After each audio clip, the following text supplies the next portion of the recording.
The night over northern Ukraine was calm. Too calm. April 26, 1986.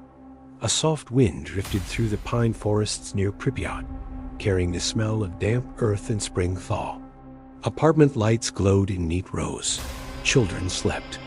Workers prepared for another ordinary shift at a power station that was never supposed to fail. Inside reactor number 4, the silence was deceptive.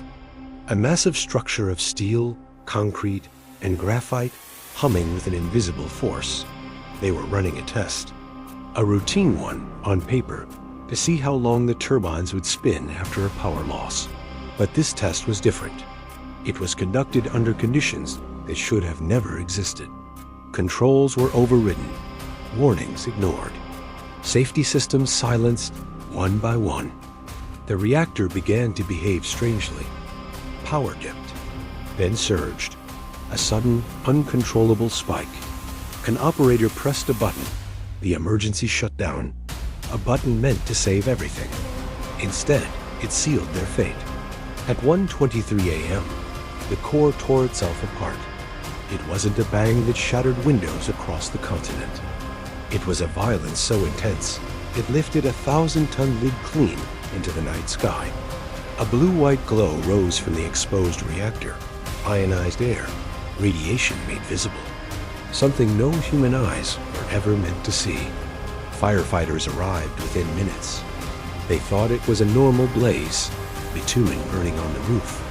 They climbed their ladders. They touched graphite blocks with bare hands, mistaking them for coal. Their skin prickled. A metallic taste filled their mouths. Some laughed, some vomited. None of them knew they were already dying.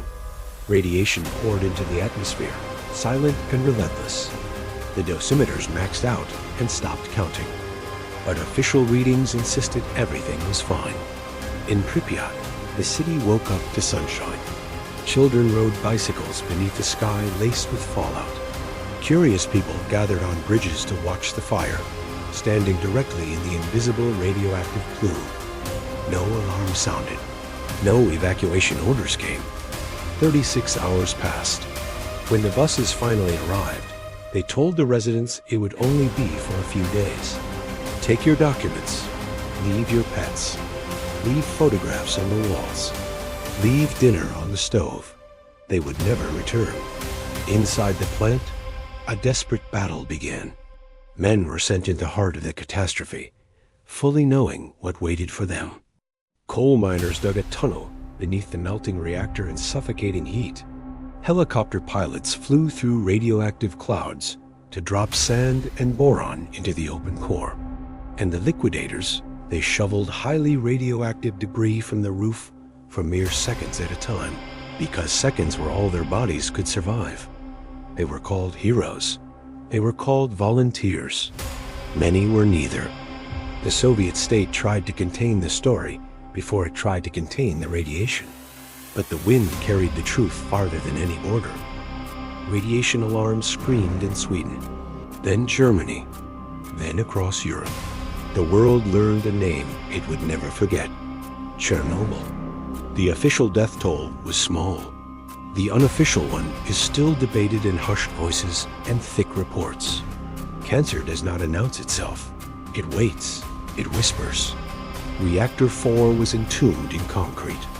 A sarcophagus built in haste, which began cracking with age. Later, a massive new shell was placed over it, like a second coffin for a thing that is not entirely dead. The exclusion zone remains.